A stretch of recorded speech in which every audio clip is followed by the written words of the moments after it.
So hello everyone, welcome back to my channel. Today we are going to talk about a very interesting and important topic, the puppet project. So the question arises, what is a puppet project? Here project means a person as a puppet, यानी कि एक person जो puppet को हिंदी में क्या बोलते हैं, जो एक कठपुतली है।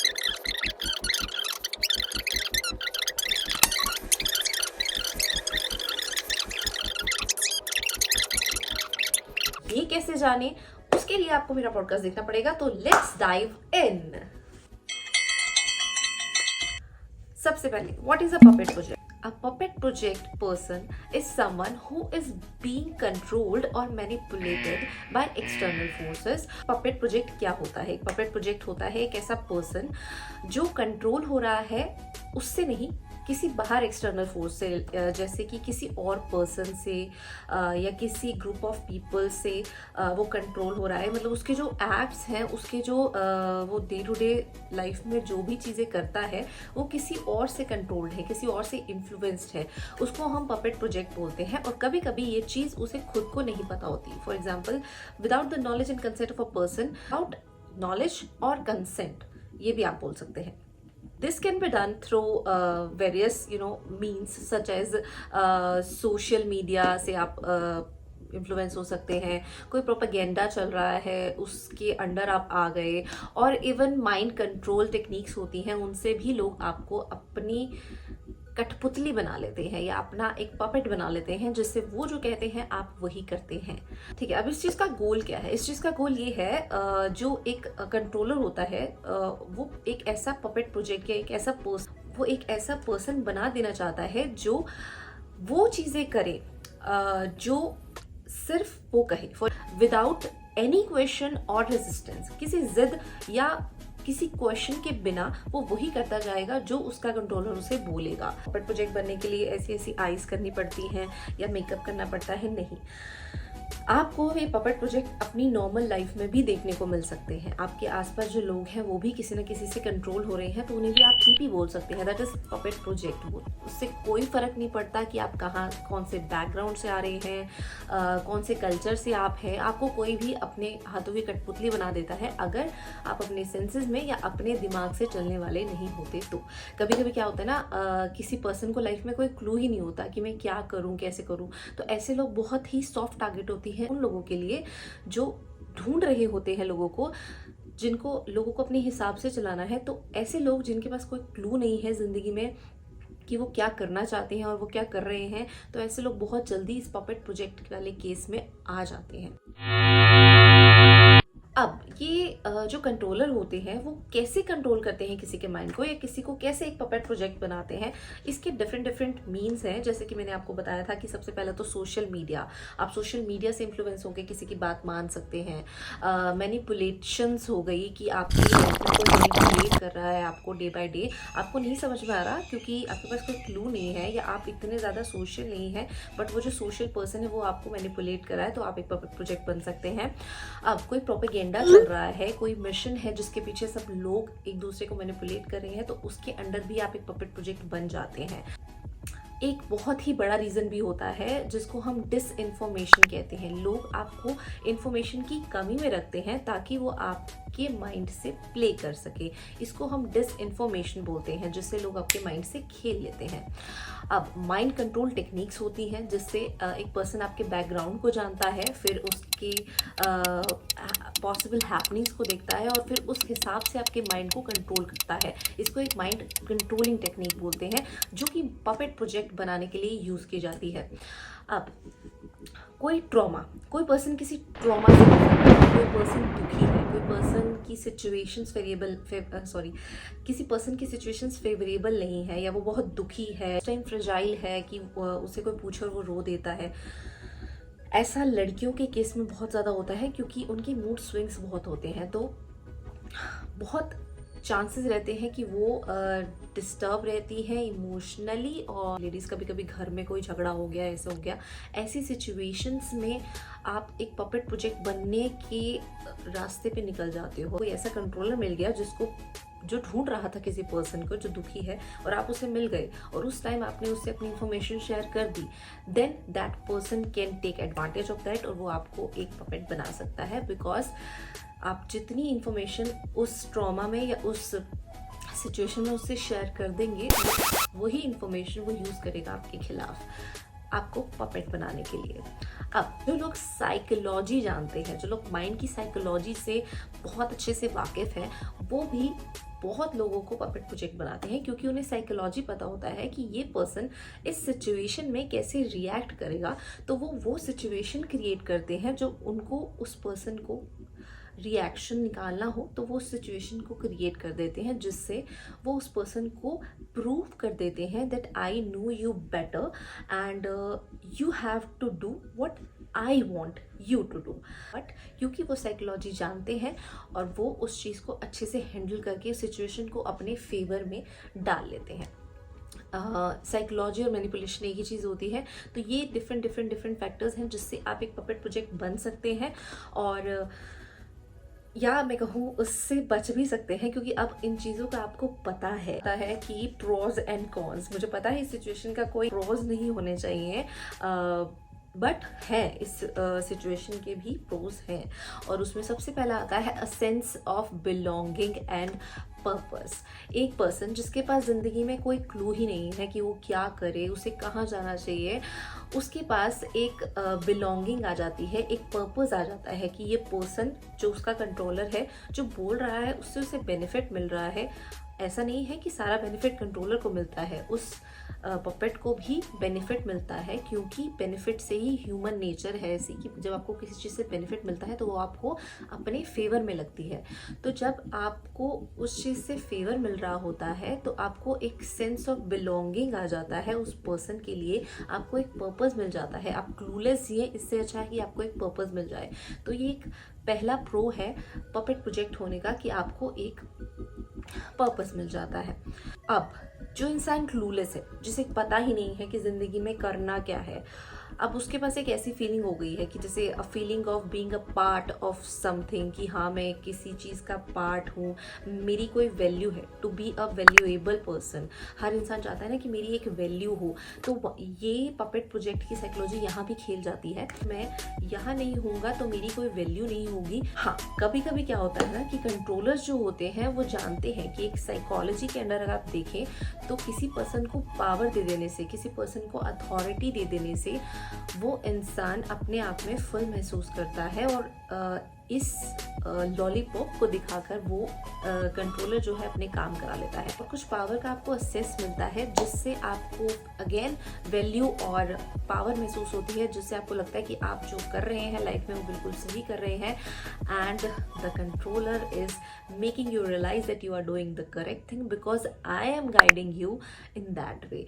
और अब बात करते हैं कॉन्स की, जो कि अब सबसे पहले किसी और के हिसाब से चलने पर आपको सबसे बड़ा जो लॉस होता है वो होता है loss of autonomy and free will. आप अपने आप किसी चीज़ को डिसाइड ही नहीं कर पाते। आप हर चीज़ सोचते हो कि हमें कोई गाइड कर दे, हमें वो पर्सन जो है ना, आप अपने लिए भी जो डिसीज़न लेते हैं वो भी आप चाहते हैं कि कोई पर्सन आपके लिए ले। वही कंट्रोलर जो आपको कंट्रोल करता है, आप उसी से ही सोचते हो कि ये चीज़ पूछी जाए। जैसे एक पर्सन, एक नॉर्मल ह्यूमन बीइंग क्या करता है, उस रोज़मर्रा की कई चीज़ें होती हैं, उसके अपने डिसीजंस होते हैं, अपनी पर्सनल लाइफ होती है, एक प्रोफेशनल लाइफ होती है, बट नहीं, एक कंट्रोलर उसको पूरी तरह से कंट्रोल कर लेता है और वो अपनी विल ही लॉस कर देता है इस चक्कर में, और वो चाहता है उसके सारे डिसीजंस वो कंट्रोलर ले। अब जो कि सेकंड पार्ट है मैनिपुलेशंस।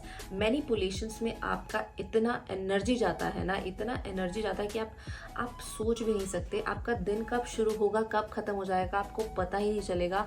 आप बस इन बातों में उलझे रहेंगे कि yes this is right for me, this is not right for me, क्योंकि एक मैनिपुलेटर और एक कंट्रोलर आपकी सारी एनर्जी ड्रेन करने की ताकत रखता है। वो आपको हर तरह से घेर के रखता है और आपकी एनर्जी इतनी ड्रेन हो जाती है कि आप उस चीज़ से बाहर आना ही नहीं चाहते, कि आपके एनर्जी लेवल्स इतने डाउन हो जाते हैं। आप सोचते हैं कि मैं सही कर रहा हूँ, अरे यार जाने दे, सो के इतनी एनर्जी लेके जाएगा, इससे अच्छा तो ठीक है, सब ठीक चल रहा है। आप एक बबल में रहते हो जिसमें आपको ऐसा लगता है कि सब कुछ ठीक चल रहा है, सब कुछ ठीक चल रहा है, बट ऐसा नहीं होता। आप अपनी विल लूज कर रहे हो, आप अपने ऊपर अपना कंट्रोल लूज कर रहे हो।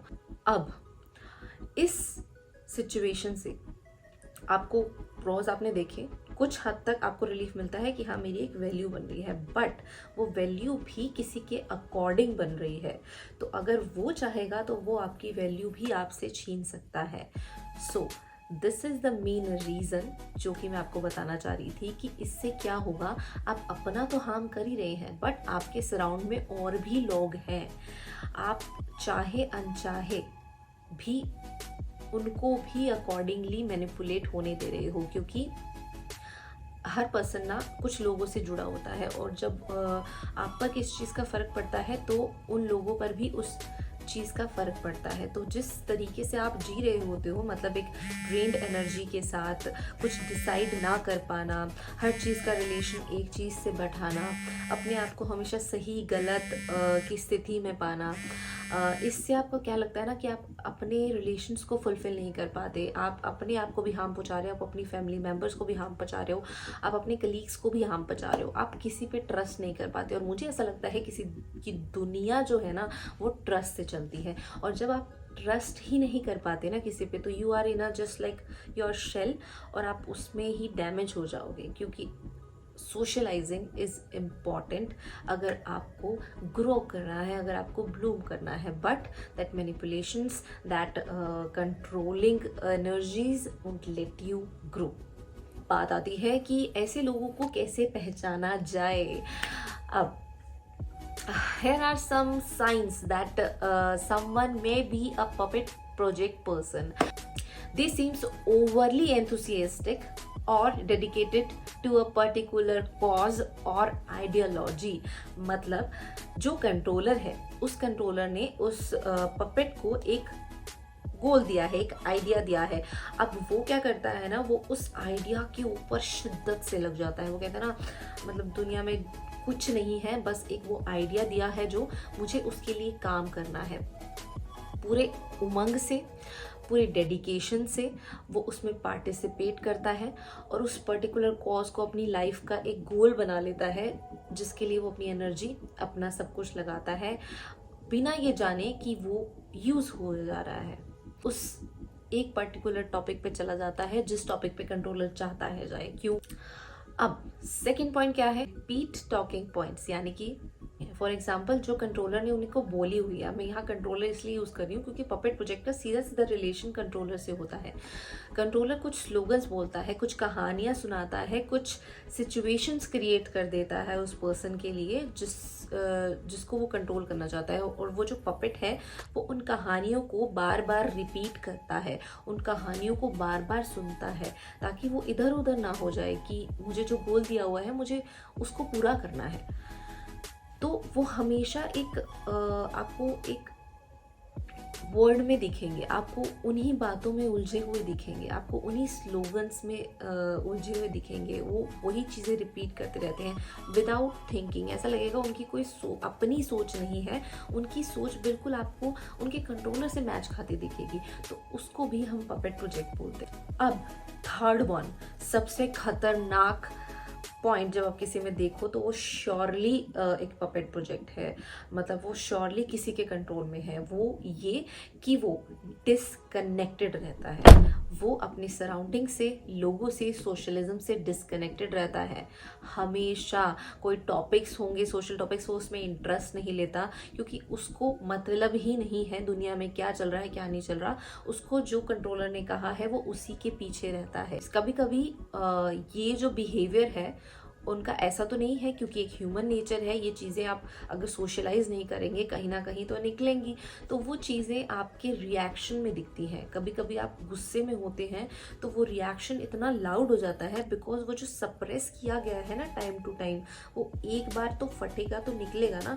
तो लोगों को लगता है कि ये कहाँ से आया, मतलब किसी से आप बात करें कि आपका झगड़ा हो गया है तो लोगों को ऐसा लगता है कि ये अननेसेसरी हम पर चीज़ें थोप रहा है जो कि हमने नहीं की। बट उन्हें ये नहीं दिख रहा होता कि वो टाइम टू टाइम जो कलेक्ट हुई है चीज़, वो आप थ्रो आउट करते हैं, वो आप थ्रो आउट कर रहे हैं इस सिचुएशन के अंडर, जिससे आपका वो फ्लो बाहर निकल पाया है। This is also very big reason. कई लोगों का आपने देखा होगा एक बहुत ही लाउड रिएक्शन आ जाता है कभी कभी, कि जो नीडेड नहीं था बट उन्होंने बहुत ही लाउड रिएक्शन दे दिया। किसी के साथ बहस, नॉर्मल कोई छोटी सी बात हुई और उन्होंने इतनी ज़्यादा बहस छेड़ दी, तो वो लोग अंदर से बहुत ही ज़्यादा परेशान होते हैं। दैट इज़ वाई वो ये रिएक्शंस दे जाते हैं।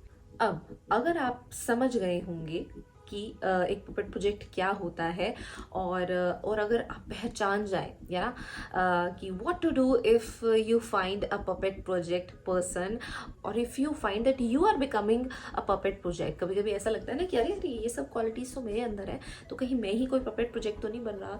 तो ऐसा भी हो सकता है कि आप अपने आप को एक पपेट प्रोजेक्ट पाएँ। तो घबराने की ज़रूरत नहीं है, आप इस सिचुएशन से बाहर भी निकल। Are some steps you can take. पहले तो approach them with empathy and concern, है ना। एक कंसर्न के साथ, एक एम्पैथी के साथ उनसे क्रिटिकल थिंकिंग और क्वेश्चनिंग की एबिलिटी को एनकरेज करने की कोशिश करें उनसे बात कर कर, ताकि उन्हें क्वेश्चनिंग की आदत पड़े। मतलब अगर आप उनकी हेल्प करना चाहते हैं तो, क्योंकि अगर आप उनकी हेल्प नहीं करेंगे तो उसी सिचुएशन में फंसे रहेंगे। लेकिन अगर आप चाहते हैं कि आपका कोई नियर एंड डियर इस सिचुएशन में है, तो उनकी थिंकिंग में ये चीज़ डालिए। उनको क्रिटिकल थिंकिंग और क्वेश्चनिंग करना सिखाइए, कि हर चीज़ पे वो एक क्वेश्चन करें, जिससे उनकी माइंड की वो चीज़ें खुले जो कि बंद हुई हुई हैं, जो उनको लगता है कि हम अगर अपने आप से कुछ करेंगे तो वो नहीं हो पाएगा। ऐसा नहीं है, आप उनको ये सेंस दे सकते हैं जिससे वो इस चीज़ से जल्दी बाहर आएंगे। अब हर इंसान का एक अलग पर्सपेक्टिव होता है, तो उनको कहिए कि आपका किसी टॉपिक के ऊपर क्या पर्सपेक्टिव है, कि आप क्या सोचते हैं इस बारे में। इससे क्या होगा, उनका एक सेंस डेवलप होगा अलग सोचने का, कि एक जो चीज़ सामने वाले ने मुझे बताई है उससे अलग मैं क्या सोचती हूँ इस चीज़ के बारे में। अगर वो चीज़ डेवलप होगी, then you can only help them in some way, कि वो अपना एक पर्सपेक्टिव बिल्ड करेंगे, उनके दिमाग में एक अलग से इंफॉर्मेशन जाएगी, है ना। और at last, seek help from any authority or experts if necessary। अगर आपको लगता है एक पर्सन ज़्यादा ही जाता जा रहा है और वो अपना नुकसान करा लेगा किसी अदर पर्सन के इन्फ्लुएंस में आकर, तो आप किसी अथॉरिटी या एक्सपर्ट की हेल्प ले सकते हैं उनको इस सिचुएशन से बाहर निकालने के लिए। अब ये तो बात हुई दूसरों के लिए, पर अब बात करती हूँ मैं आपके लिए। अगर आपको लगता है ऐसा कि आप भी एक पपेट प्रोजेक्ट बनते जा रहे हैं, तो आपको क्या करना चाहिए। सबसे पहले मैं आपको कहूँगी, take a step back and critically evaluate your thoughts and actions। seek help from trusted persons, जो कि बहुत ही मुश्किल होता है जब एक पर्सन पपेट प्रोजेक्ट बन जाता है, उसके लिए ट्रस्ट करना बहुत मुश्किल हो जाता है। बट फिर भी आप एक ट्रस्टेड फ्रेंड से अपनी हेल्प ले सकते हैं, किसी फैमिली मेम्बर को ये बात बता सकते हैं कि मुझे ऐसा लगता है कि मैं अपने आप से कोई डिसीजंस नहीं ले पाता, मुझे हेल्प की ज़रूरत पड़ती है, तो कैन यू हेल्प मी, जिसको आप ट्रस्ट करते हैं फुली। ऐसा नहीं है कि एक कंट्रोलर से छूट के आप दूसरे कंट्रोलर के पास चले जाएं, नहीं नहीं नहीं नहीं, ऐसा नहीं करना है, फिर तो आप फंसते चले जाएंगे, ठीक है।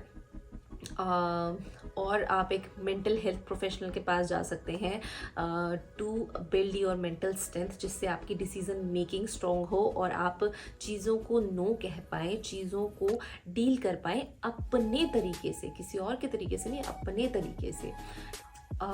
और एक कॉमन सा तरीका मैं बता दूं, एंगेज इन क्रिटिकल थिंकिंग या फिर मीडिया लिटरेसी प्रैक्टिसेस जो होती है ना, उसमें आप इन्वॉल्व होइए, अपना पर्सपेक्टिव रखिए। आपको थोड़ी आदत पड़ेगी अपने आप को शो करने की, जिससे आपको अपने लिए एक सिंपैथी पैदा होगी, अपने लिए एक स्टैंड पैदा होगा आपके अंदर कि हाँ मैं कुछ हूँ और मेरा एक अलग थिंकिंग है, मैं भी एक डिसीजन ले सकता हूँ, मैं भी अपनी लाइफ में कोई सिचुएशन या कोई पोजीशन होल्ड करता हूँ। अपनी ऑटोनॉमी और अपनी फ्री विल को प्रैक्टिस कीजिए, उसको प्रायोरिटाइज कीजिए, अपनी चीज़ें अपने तरीके से करिए, अपने छोटे छोटे स्पेस को अपने तरीके से ऑर्गेनाइज कीजिए, किसी और के कहने से उसको मत बदलिए। हमेशा अवेयर रहिए अपनी सराउंडिंग्स को लेके, अपने आप को एजुकेट करती रहिए नई नई चीज़ों से, ताकि आपको कोई फूल ना कर सके, जिससे कि आप एक पपेट प्रोजेक्ट बनने से बचेंगे, ठीक है।